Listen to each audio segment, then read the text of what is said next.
alelos iguales, acá tenemos dos alelos distintos. Entonces nosotros lo que vamos a medir son dos tipos de frecuencias. Las frecuencias genotípicas, que corresponden a la frecuencia de este individuo o de estos individuos que tienen este genotipo, y vamos a hablar de las frecuencias alélicas, que corresponden solo al alelo A grande o bien al alelo A pequeño. Perdón. ¿Ok? Esto es repaso, así que ustedes ya lo saben. Perfecto. Acuérdense de mandarme la listita, no sé cuántos somos ahora. ¿Llegó más gente o no? No sé ni cómo se ve aquí. Sí, somos 9. Muy bien. Ok, entonces el grupo de individuos de una misma especie, ¿no es cierto? Podemos estudiarlo, ¿no es cierto? Están aislados reproductivamente, eso es un grupo de otro grupo. Entonces obviamente un grupo se define como grupos distintos.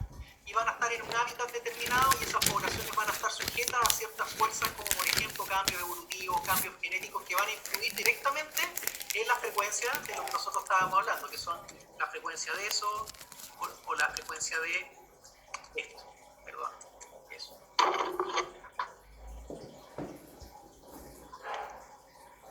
Ya, entonces pasamos a esto.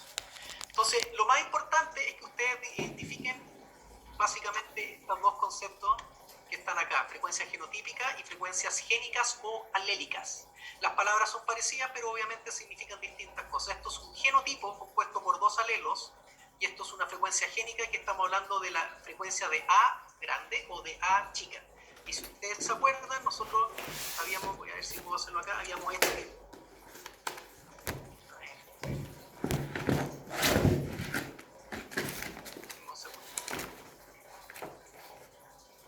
habíamos visto este tipo de cruces que hay que siempre tener en mente, ¿no es cierto? Vamos a poner esto un poquito más allá.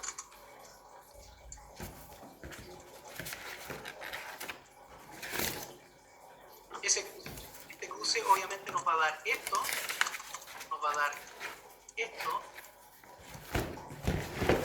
Cuesta escribir con clase así, pero bueno.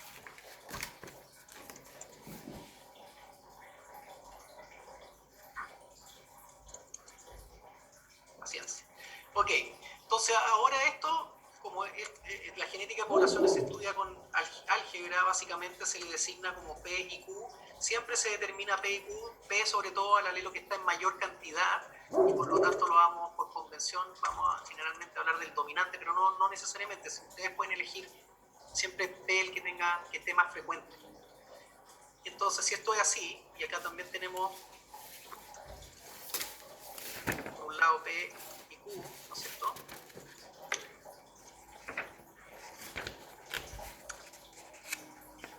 Acá claramente vamos a tener el cuadrado, acá tenemos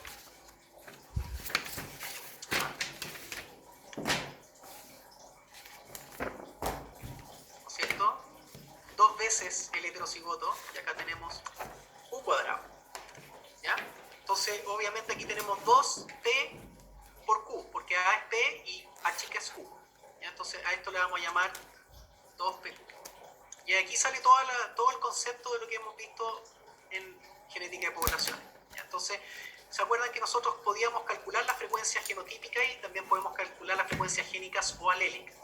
La manera de calcular las frecuencias genotípicas es simplemente contar todos los genotipos. Por ejemplo, si me interesa el genotipo A grande y dividirlo por el total. Entonces yo saco el total de individuos, cuento los genotipos A grande, cuántos individuos de estos hay, ¿no es cierto? Y lo divido por el total y saco la frecuencia del genotipo A grande. Lo mismo para el heterocigoto, lo mismo para el recesivo.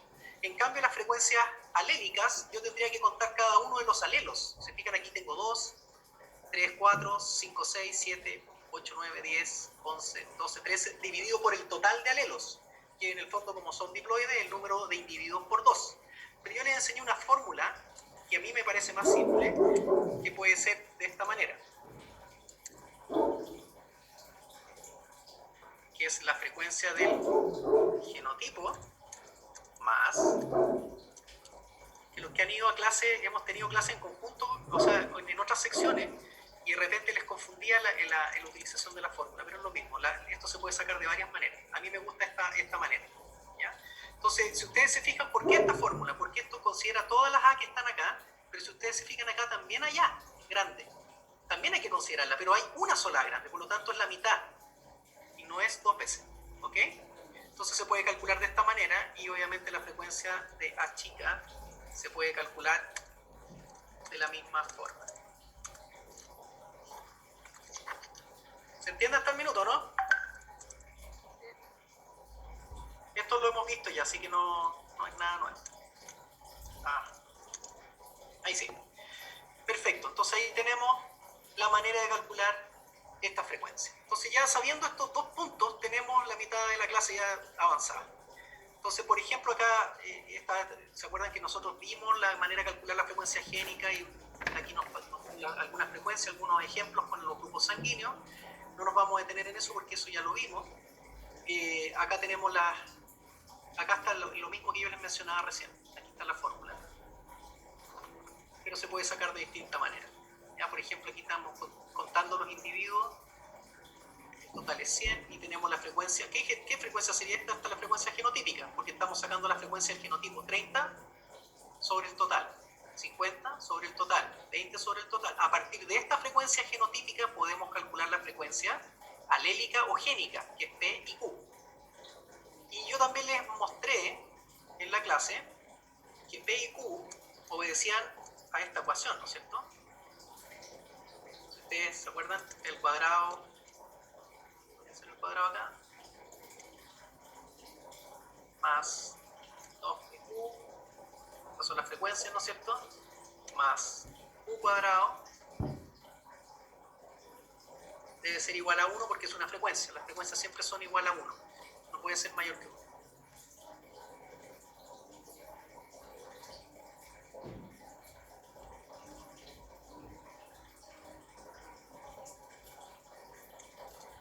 Perfecto, entonces si yo hago esto algebraicamente, lo voy a poner acá arriba.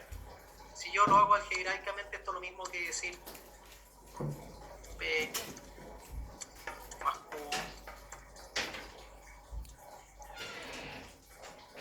al cuadrado, ¿cierto?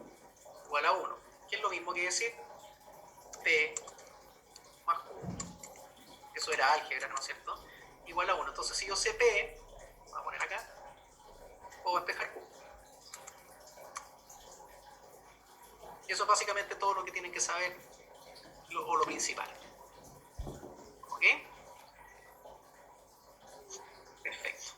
Esta diapo acá también la explicamos, esta es la otra manera de calcularlo, es lo mismo. Aquí, por ejemplo, tenemos, pero estamos viendo el número de individuos y el número de alelos. Si ustedes se fijan, aquí hay 2 A grande, por lo tanto es el doble. Si son 30, en el fondo 2A será 60. Acá hay una vez 60, por lo tanto se mantiene el número 60. Acá hay 2 A chica, por lo tanto en el caso de A chica vamos a tener el doble, va a ser 10, el doble es 20.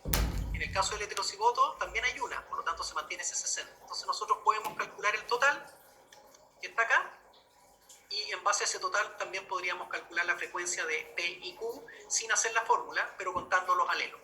¿Ya? Cualquiera de las dos maneras está bien, y da lo mismo. Entonces, lo que yo hice acá, como para repaso, déjenme ver, es esto. Cualquier duda ustedes me van diciendo, ¿eh? Estos ejercicios, algunos de ellos ya los hicimos, muy parecidos, hicimos en clase, pero yo creo que es bueno para que lo repasen porque estos son lo típico que entra en las pruebas y estos son los ejercicios más clásicos. ¿Lo ven bien o no? ¿Se lee? Sí. Voy a hacer este chat para acá porque me produce...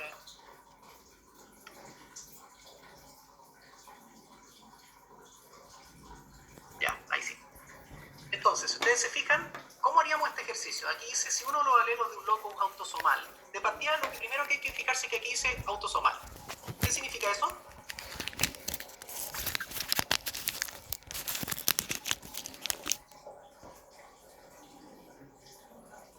¿Qué significa eso?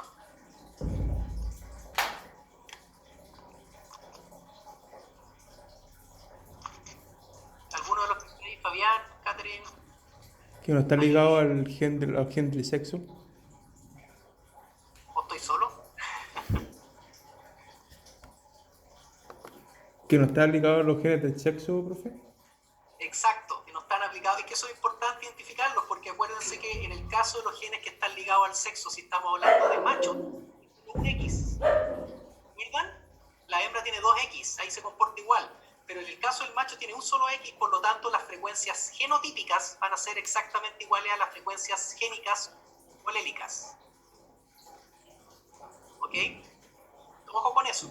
Entonces aquí es importante identificar eso. Aquí estamos hablando de una mosca y dice que la frecuencia es igual a 0,4. ¿Ya? Si uno de los alelos de la mosca tiene una frecuencia igual a 0,4 en la población de padres de cultivo, la pregunta A dice, ¿cuál es la frecuencia esperada para los 3 genotipos de la progenie? ¿Cómo haríamos ese ejercicio?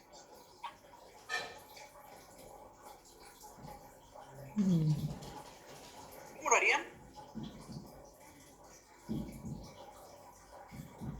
¿Alguna idea? No.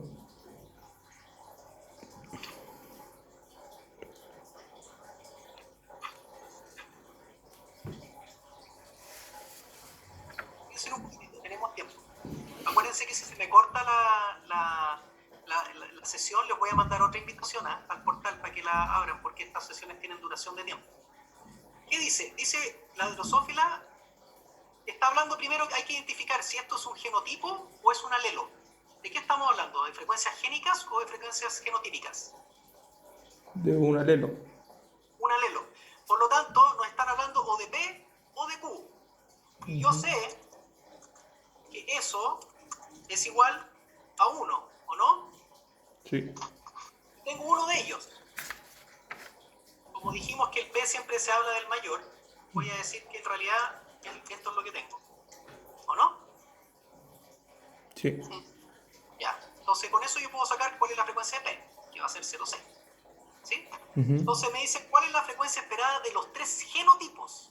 Entonces, ¿qué me están preguntando? Me están preguntando P al cuadrado, me están preguntando 2PQ y me están preguntando Q al cuadrado. ¿Por qué? Porque P cuadrado es eso, 2PQ es eso y Q cuadrado es eso. Perfecto, entonces ya tengo todo. ¿Cuánto será 0,6 al cuadrado? 1.2. Aquí, ¿no es cierto? Voy a tener 2PQ, esto va a ser 213 por 0,4 por 0,6.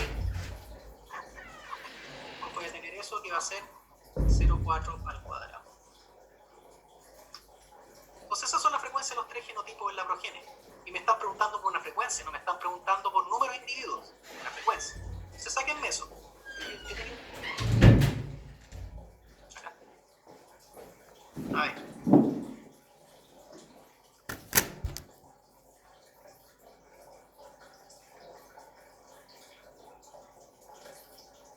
Esta es fácil, ¿no es cierto? Esto es 0,36. Esta es la que estaba calculando recién, 0,6 por 0,4 por 2. 0.58. 0,58. ¿Y la última? 0,16. 0,16. Sí. En el fondo es lo mismo que 4 por 4. Ok. Perfecto. Entonces ya tenemos eso. Y ahora me dicen, ¿cuál es el número esperado de los distintos genotipos en una muestra de 500? 12. Entonces, muy simple. Yo multiplico esto por 12. Porque como tengo la frecuencia, la multiplico por el número de individuos total. Y me va a dar el número de cada uno de los genotipos.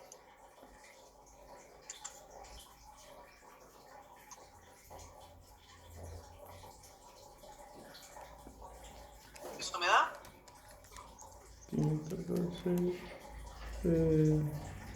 184.32. 184. ¿Y me sirven el 0,3 mosca? No. No. Entonces, ¿qué quedamos? 184. Ojo con eso. Acuérdense que son organismos. No podemos tener una ala, una pata. Bueno, 0,48, 512. ¿Cuánto es? 245. 345. ¿Ahí se aproxima o no se aproxima? Se aproximan si tú tienes 0,5. Porque tú aproximas al número siguiente. este es 0,7. Ya, entonces 146. 345. 246? 246. Ah, 200. Sí. Ok. ¿Y aquí? 82. ¿Cuánto? ¿42? 82. 82. Perfecto. Un montón de moscas entonces. ¿Ya? Eso nos debiera dar una población total de 512, obviamente, si no hay algo raro. ¿Ya? Entonces ustedes siempre revisen sus resultados. ¿Les quedó claro este ejercicio? No, porque este es un ejercicio tipo. Así que en el fondo hay muchos ejercicios que son parecidos a este. Vamos a pasar a este segundo ejercicio. Tiene un ejercicio donde vamos a ver, aquí preguntan en la pregunta B si las poblaciones están en equilibrio o no. Para saber si están en el equilibrio o no, ¿qué debemos mirar? ¿O qué debemos hacer? ¿De acuerdo? Ha pasado mucho tiempo, por eso les pregunto. No. ¿Se acuerdan de esto? La ley de Hardy y Weinberg. Ellos lo que hicieron fue estudiar la frecuencia alélica y genotípica de las poblaciones y ellos hicieron el constructo matemático para entender cómo las frecuencias variaban en el tiempo en las poblaciones. Y ellos hicieron, esto es lo que tienen que aprenderse obviamente, destacaron, digamos, o elaboraron todas estas operaciones matemáticas que nosotros estamos poniendo en práctica para poder calcular esta frecuencia alélica en un locus autosómico, pero encontraron ciertas reglas para que la ley del equilibrio se cumpliera. ¿Ya? Entonces, acá dice, primero las frecuencias génicas o alélicas en un locus no cambian de una generación a la siguiente, porque algo que no cambia es cuando está en equilibrio. Nosotros en este momento, en este país, no estamos en equilibrio porque estamos sufriendo un cambio. ¿Ya? Entonces, aquí, claramente, para que algo esté en equilibrio, tiene que cambiar lo menos posible. Las frecuencias genotípicas están determinadas de una manera predecible, las frecuencias génicas. Y 3, el equilibrio es neutro. Si se perturba la población, el equilibrio puede que se perturbe, pero se vuelve a restablecer en la siguiente generación, rápidamente. Entonces, ¿para qué es válido estas reglas? Para los organismos que son diploides, que tienen reproducción sexual, que son de sexos separados y con generaciones discretas y no superpuestas. O sea, y vale decir que tengo un hijo y después tiene el otro, etc. No tiene varios, como tengo un hijo o estoy embarazado y voy a tener uno entre medio. Y para que se cumpla la ley de Hardy y Weinberg, tienen que cumplirse estos 5 supuestos, que son, hay que aprendérselos también, pero no son difíciles. Uno es que haya reproducción al azar, eso se llama panmixia. O sea, vale decir, todos los individuos o todos los individuos que producen gametos, todos estos gametos tienen la misma probabilidad de fertilizar. ¿Ya? Entonces existe meiosis normal, es al azar y el único valor operativo es la gametogénesis, pero esos gametos todos tienen por igual la misma posibilidad de aparearse o de formar un futuro individuo. Quiere decir que no hay una selección de individuos propiamente tal que yo diga, no, este no, porque no me gustó este gameto, es muy feo, y me quedo con el otro. ¿Ya? La población tiene que tener un tamaño infinito o muy, muy, muy grande para que no haya un efecto que vamos a verlo más adelante, que es de poblaciones pequeñas. No debe haber selección natural. O sea, quiere decir que todos los individuos que pertenecen a la población tienen la misma capacidad de reproducción y tienen la misma sobrevivencia. ¿Ya? La población es cerrada, quiere decir que no hay ningún efecto de migración o de flujo de genes. No hay gente que llega, no hay gente que se va, o animales que llegan y animales que se van. No existe mutación. Entonces, si ustedes piensan, ¿qué les parecen estas reglas a ustedes? ¿Se cumplirán? No. Es difícil, ¿no es cierto? Pero básicamente nosotros podemos evaluar bien macro ciertas poblaciones y ver si están en el equilibrio o no, o cuándo se salen del equilibrio. Y esto que está operando acá, que es la panmixia, es muy importante en ese punto. ¿Ya? Y obviamente estos puntos también. Entonces acá dice, si bien es posible que las condiciones más o menos se cumplan para un solo gen, bajo ciertas circunstancias es muy poco probable que lo hagan para todos los genes en el genoma. Entonces aquí, si tú miras un gen, tú estás estudiando una característica a grande y a chico, y ese es el gen del color de los ojos, por ejemplo, o un gen específico del color de algo, un pigmento, obviamente que podemos estudiar si ese gen está en equilibrio o no. Pero si miramos al organismo completo, probablemente hay otros genes que sí están en equilibrio y otros genes que no, entonces va a haber que estudiarlo caso a caso. Hay genes que evolucionan más que otros, entonces obviamente no todos van a estar en el equilibrio. Entonces esas reglas tienen que aprenderse. Aquí está lo que ya habíamos mencionado. ¿Hay dudas con respecto a esto, no? No. ¿No? ¿No? Ok. Entonces, volvamos al equilibrio. O sea, perdón, al problema que presentamos sobre el equilibrio. Entonces, acá tenemos, fíjense, tenemos una población A y B. Y tenemos el genotipo M, el genotipo MN y el genotipo N. La población A hay 87 individuos, 475 individuos son MN, 89 son M y 0 son N. La población B tiene 1787 individuos N, 3039 MN y 1303 N. Entonces la pregunta es la siguiente. Tenemos en el genoma del grupo sanguíneo humano MN, los individuos M se consideran homocigotos, bla bla bla, ¿cierto? Los individuos N son paralelos N y estos son los heterocigotos. Perfecto. Una muestra de dos esquimales de dos países muestra lo siguiente, son dos poblaciones de esquimales. Calcule las frecuencias génicas para cada población. ¿Qué es lo que debiéramos hacer primero?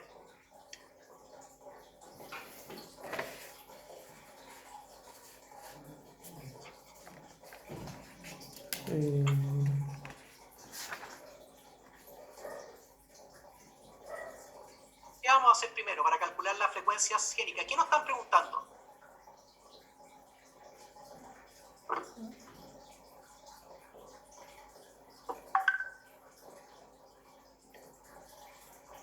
La frecuencia de cada población.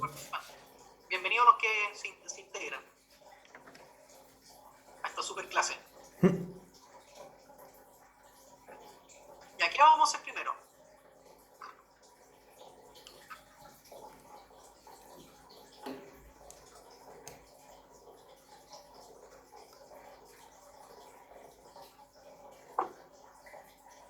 ¿Están ahí todavía, supongo, no? Sí. Sí, yo escucho, pero no escucho que hablen. En la frecuencia alélica más un medio, ¿Y cómo saco la frecuencia alélica? ¿Está ahí? nos la entrega el círculo 89. ¿Ya? Voy a poner, 89. Un medio, Ok. y la frecuencia Del heterocigoto, ¿no? claro, sí, ¿Están todos de acuerdo con eso, no? o era el otro. Para eso estamos, para acordarnos. ¿Cuál es la diferencia acá? ¿Está bien eso, no? No, está mal, Está mal. ¿Por qué está mal? porque esa es la frecuencia genotípica. Exacto, está la frecuencia. Estos son genotipos, no me dieron los alelos. Por lo tanto, no puedo hacer esto. ¿Qué tengo que calcular primero? La frecuencia de los genotipos. Claro, tengo que calcular la frecuencia genotípica. Aquí tengo números de individuos. No tengo frecuencias. Acuérdense que la frecuencia, para que ustedes se acuerden, si ven una tabla así, ustedes perfectamente pueden saber si están frente a una frecuencia o están a un número de individuos. Porque las frecuencias suman 1. Y aquí yo si sumo 89 más 475 me da más que 1. ¿O no? Sí. Da un número gigante. Entonces, obviamente aquí son números de individuos. Entonces, por lo tanto, son genotipos. Estoy viendo números, por ejemplo, el genotipo M tiene 89 individuos y los heterocigotos aquí son 475 y N son 0. Entonces voy a tener que sacar la frecuencia primero de cada uno de ellos, ¿no es cierto? El número total, tengo que calcular el número total. ¿Cuál será el número total acá?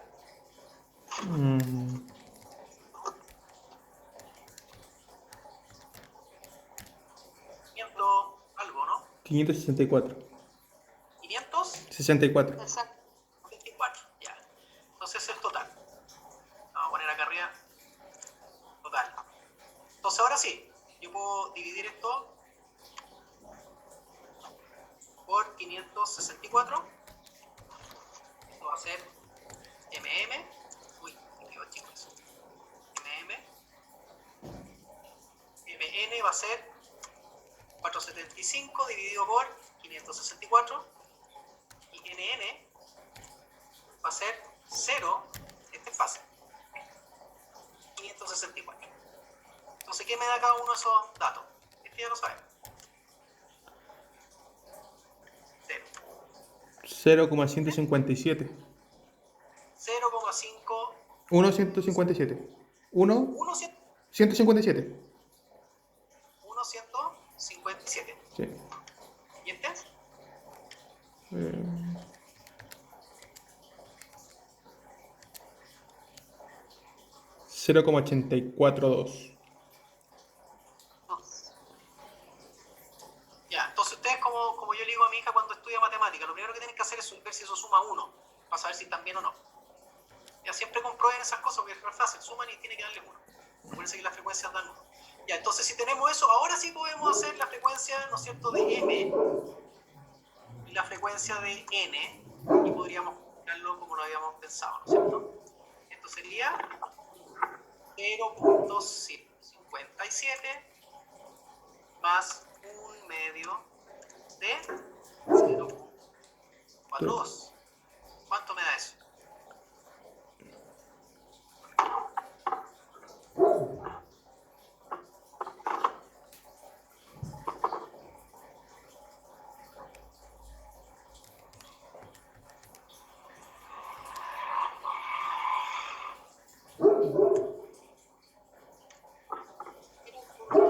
Ahí me da 1000. ¿Está bien?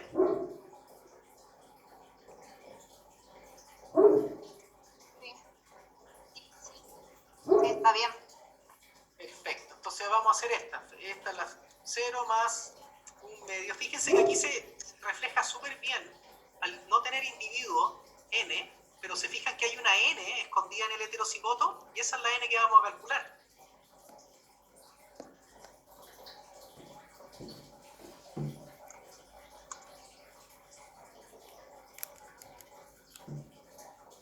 ¿Ya? Esto también podrían haberlo sacado como ese número menos 1. Debería dar un número parecido a eso.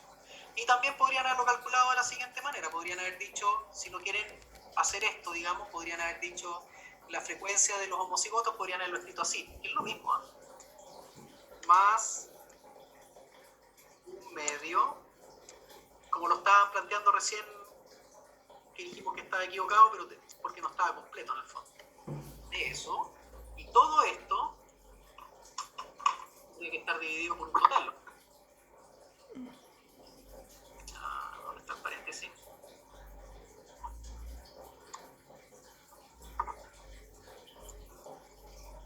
Y el total es 564. Ahí yo tendría dividido todo por el total, básicamente. También se podría hacer así, pero tendría que dividirlo. Entonces aquí pues, prácticamente con esa fórmula encontramos lo que andamos buscando. Entonces esas son las frecuencias génicas. Esa es la pregunta A. Vamos a ponerlo esto más justo.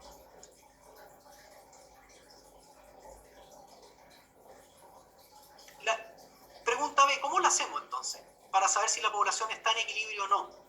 ¿Qué tendríamos que hacer? Me imagino que no se acuerdan. No. No. Para demostrar si esto está en equilibrio o no, una de las reglas era que no hubiese cambios, porque algo que está en equilibrio no cambia. Entonces, por lo tanto, yo tendría que calcular las frecuencias génicas de la siguiente población o genotípicas de la siguiente población y debiera no variar. ¿Cómo hago eso?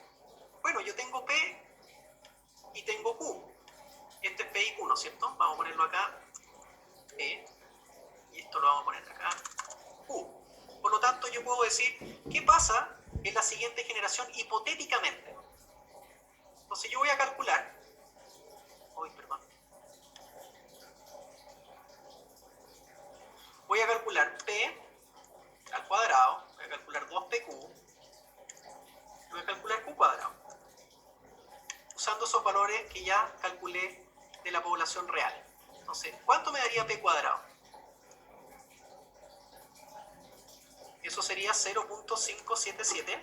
Cuadrado. ¿Profe? ¿Sí? Pero ahí sacamos la frecuencia génica de una sola población, por la población A. No hay que sacar la población B.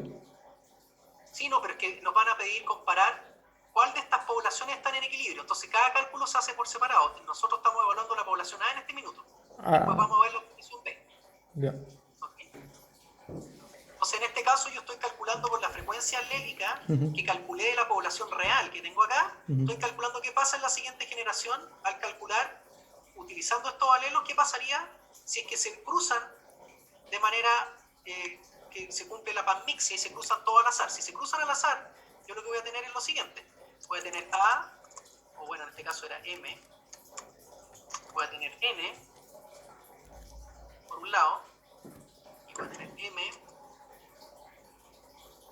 Me quedó horrible la tabla, pero bueno. Ahí. Entonces aquí yo debería esperar un mm. No me vendría mal un chocolate. mn. nn.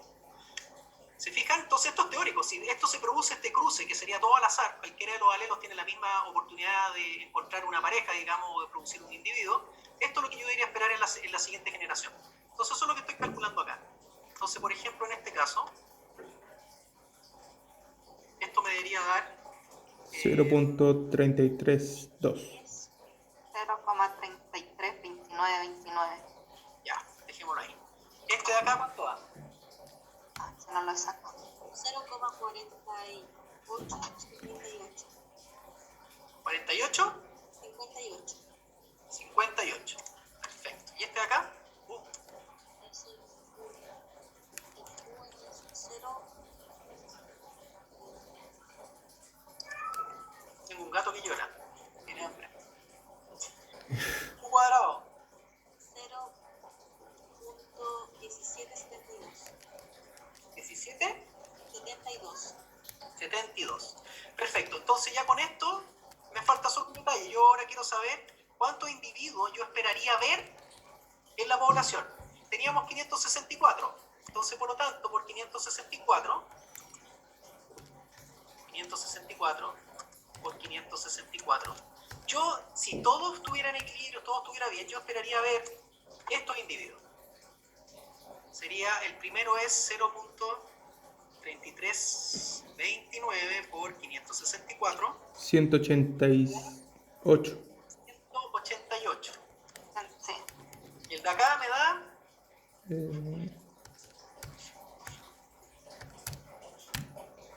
274. ya, pero más rápido que yo, 264. Y aquí,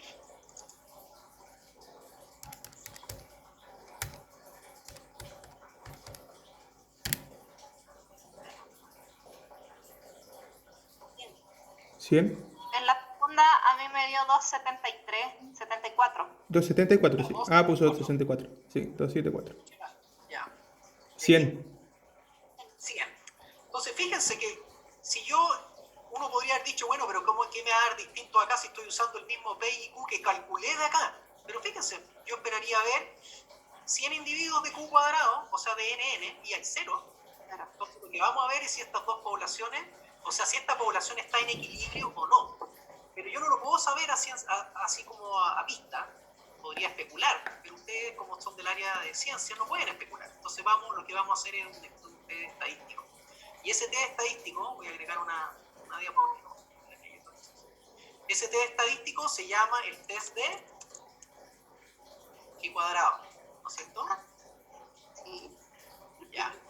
¿Y se acuerdan cómo era el test de chi cuadrado? Lamentablemente no tengo acá, pero a ver. Esto era la sumatoria, voy a poner así porque me da lata estar buscando símbolos, de lo observado menos lo esperado al cuadrado partido por lo esperado. Lo único que hay que saber acá, y esto es una sumatoria, o sea, es cada cosa que yo observo menos la que espero al cuadrado partido por la que espero.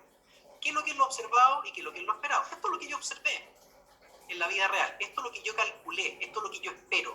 Por lo tanto, lo que voy a hacer en esta ecuación es poner cada uno de estos números acá. Aquí tengo 89, ¿cierto? No. Entonces voy a tener 89 más... Vayan dictando porque yo tengo que devolverme. 89 más, ¿qué calculé? 188. Perdón, menos. Menos 188 al cuadrado partido por lo que espero, 188. ¿Sí? ¿Estoy bien o no? Sí. Más, vamos al segundo. El segundo era 274. Eran 475, ¿no es cierto? Sí. Observado. Menos. 274 al cuadrado partido por 274. 0. 0. Menos 100 Sí. al cuadrado dividido por 100. 100. ¿Cuánto da todo ese número? Acuérdense que tienen que ocupar este tiempo libre que tienen, o no sé si tienen, pero para que empiecen a practicar con las calculadoras de cada uno, aprender a usarlas bien para calcular correlaciones, regresiones, ese tipo de cosas. Cada calculadora es distinta, pero les sugiero que busquen el manual en internet de las Casio, son súper típicas, y empiecen a revisar eso, para que no pierdan tiempo. Probablemente la calculadora tiene para calcular el chi cuadrado también. Dime dio 2,99. 2,99, perfecto. Entonces aquí nos dio un número. Lo que hay que saber es qué hacer con este número. Y en este caso, uno puede ir a la tabla, que no la tengo, pero vamos a buscar una tabla. Aquí. ¿Se ve o no? Sí. Voy a ver si lo puedo copiar acá. Miles de cosas abiertas, entonces se me complica el... Voy a ver si lo puedo hacer.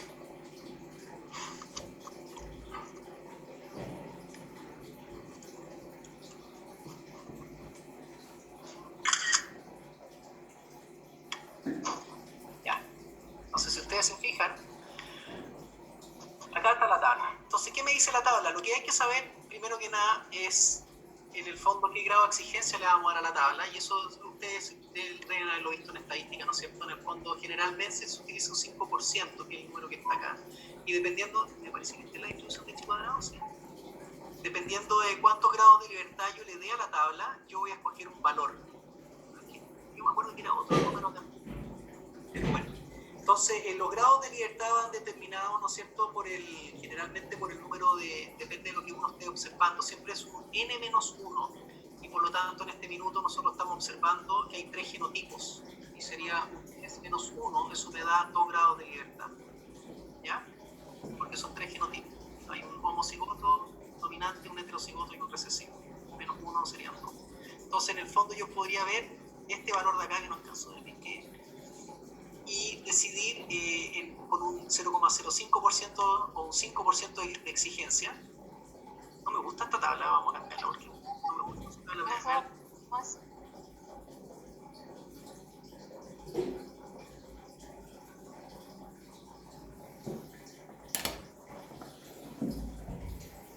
Esta de acá, aquí se ve bien.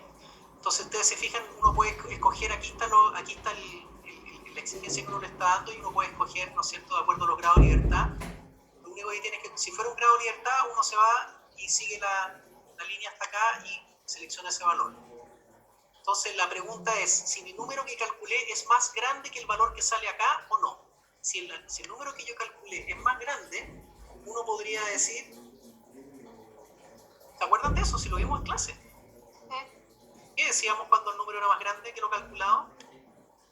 Rechazamos la hipótesis. O sea, la hipótesis aquí, ¿cuál es la hipótesis primero? Definamos eso, porque no hemos definido eso. ¿Cuál es la hipótesis nula? ¿Cuál sería la hipótesis nula? Acuérdense que estamos viendo si las poblaciones están o no están en equilibrio. Por lo tanto, ¿cuál sería la hipótesis nula?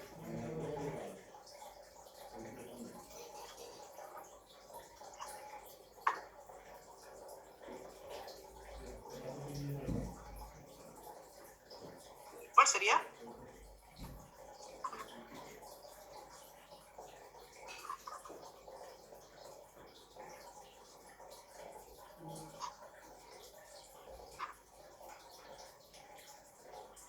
¿Se acuerdan o no?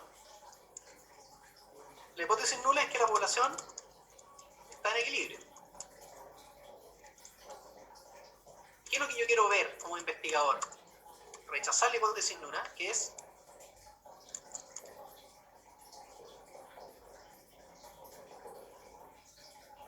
eso es. Entonces yo voy a comparar mi número calculado con el número que me arroja la tabla. En realidad aquí me equivoqué, porque en realidad son como, si ustedes se fijan, tenemos MN y NN, y son 2 alelos nomás. El grado de libertad es 2 menos 1. Entonces sería 1 grado de libertad. Y vamos a hacerlo con 5%. Solo eso lo escogen ustedes, el 5%, y van a la tabla y hacen ese cruce, y el número de la tabla les tiene que dar, si lo que calculan ustedes